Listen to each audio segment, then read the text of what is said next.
Guys, I want to welcome you back to the channel. This is the place where we talk NBA all day. I am your host, Mike. And today we have no camera, one microphone, several graphics, one topic. Before I get into that topic, though, I watched the game last night. I watched several games last night, but the game that I was really interested in was the Golden State Warriors and the LA Clippers. And I was interested in it because the Warriors were 2-0 with Draymond back.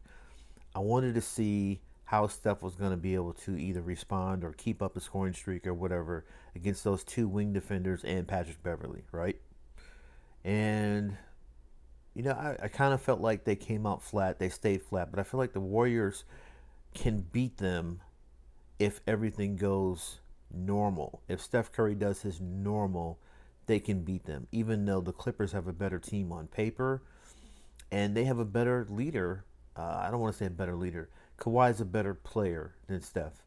Kawhi only scored 21 points last night, but it was like the way he scored them, they were so efficient, dominating the mid-range, just doing whatever he wanted to do. It didn't matter who was guarding him, drawing fouls, etc. So this leads me to today's topic in Kawhi's co-star, okay?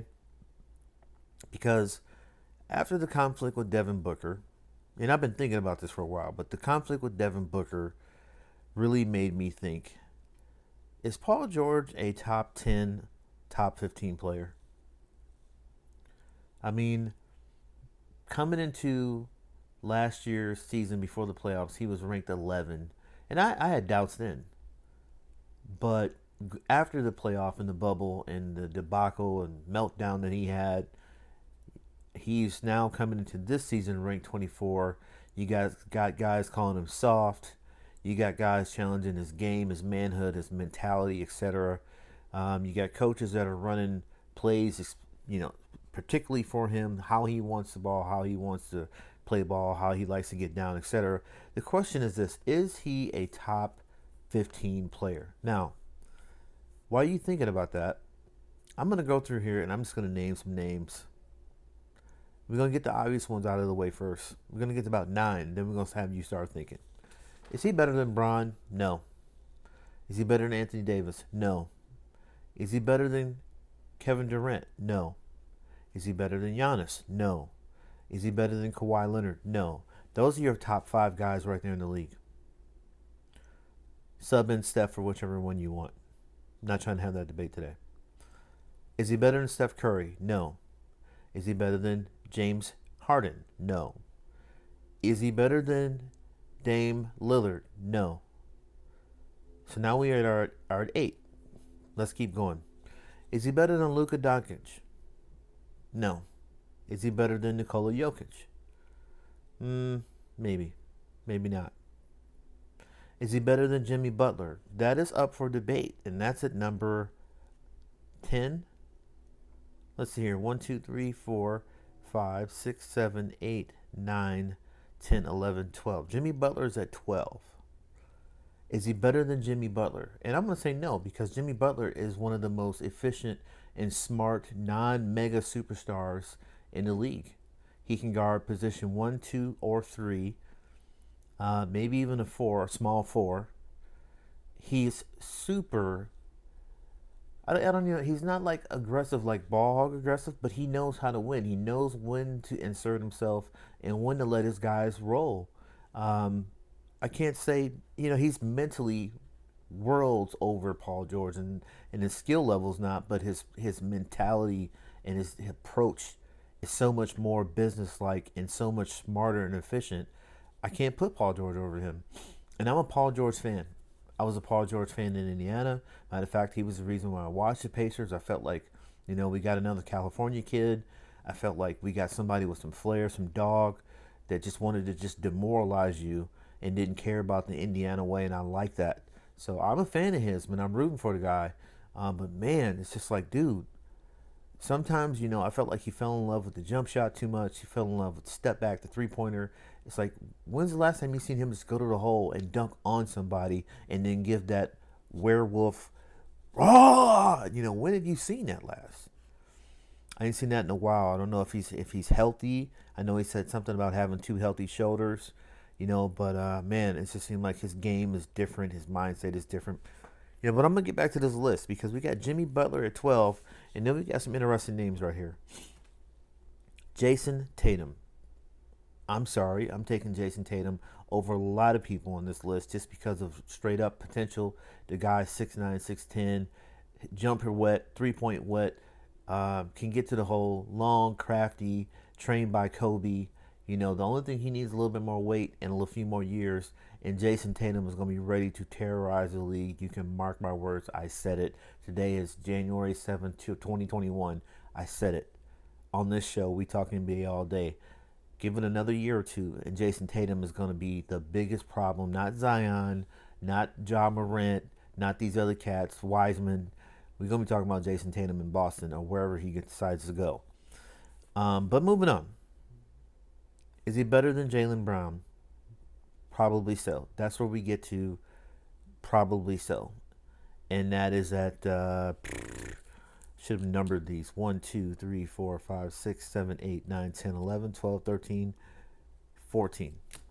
If I put Russell Westbrook in front of Jaylen Brown, I'm going to say no. Even though Russell is struggling right now, Russell does more for a squad. He's proven that than Paul George has. Is he better than Bradley Beal? That's where we start to talk. That's where I really wanted to get into. To me, I have Bradley Beal as number 15 on this list. And that's where PG fits in. Where you could sub him and Bradley Beal in, you're going to do about the same thing. You can sub him or Jaylen Brown in, you're going to do about the same thing. You can sub him and Jamal Murray. Jamal Murray definitely is more consistent based on the last couple of years, but I don't think Jamal Murray has the talent or can get to the level of points that PG can get to and defense. Donovan Mitchell can score the points, but he can't defend the way PG can. Embiid, is he better than Embiid? You know, I think I'm going to take Embiid. You know, so that puts Embiid at 15, 16. I'm going to take Embiid. Is he better than Chris Middleton? You know, Chris Middleton is having a heck of a year. Based on the playoffs last year, I can say Paul George is better than Chris Middleton. So if we're just going by that, who do we have in front of him? I'd love to hear what you think. We have Bron, 1. And I'm going to mark these just so I know. Bron, 1. I think we all agree with that. AD, 2. Agree with that. Kevin Durant, 3. Kawhi Leonard, 4. Steph Curry, 5. James Harden, 6. I told you could sub those in either way you want. Then we get to Kyrie Irving, 7. Damian Lillard, 8. We get to Luka, 9. And then I'm going to go probably Embiid. No, Giannis should be in there somewhere. I got his name off. Giannis is not the 10th best player in the league, don't worry. I got Embiid in here as 11. I got Jimmy Butler as 12. I got Jokic as 13. I have Tatum as 14. And that puts Russell Westbrook at 15. And then you got PG at 16, where you can interchange him with Jaylen Brown, Bradley Beal. And then he's better than Mitchell, Middleton, and Murray. But for a guy that just has all this talent, you know, I mean, in the list here on ESPN or CBA or whatever this website I'm on is ridiculous. Top 30 players. They have Paul George coming in at 24. Now listen who they say is better than him. They say Westbrook, okay. Chris Middleton, no. Bradley Beal, no. Devin Booker, no. I mean, what has Devin Booker done besides that 170-point game? You know, he hasn't really done a lot. This year he's not doing a lot. He had a great bubble. I can't deny that. But, you know, his ceiling and Paul George's ceiling are different. Kyle Lowry, you think Kyle Lowry is better than Paul George? No. Ben Simmons, come on. I mean, that's ridiculous.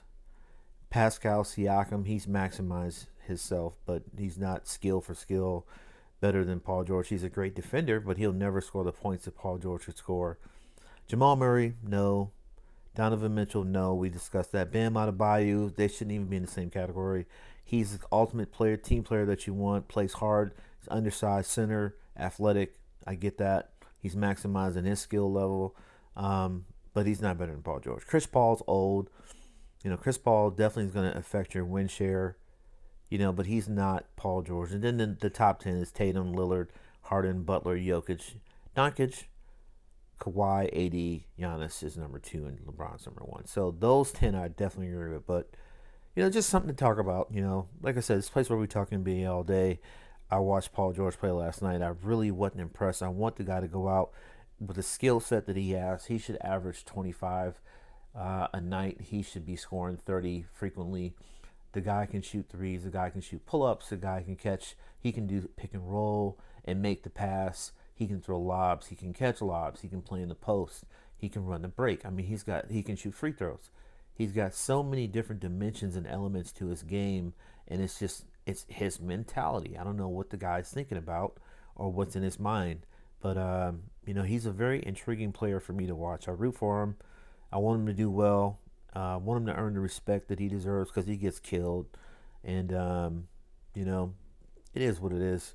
So if you agree with this or if you disagree with it, it's like I said, we talk NBA all day. Hit me up in the chat section. I am going to start doing some games live so we can talk about some of these things together and see what you think as they are playing. So that is today's show. Today is January 7th, 2021. I'm your host, Mike. Thanks for listening. This is the place where we watch NBA and talk NBA all day. See you in the next one. Hit that like button, subscribe, turn notifications on, and come back.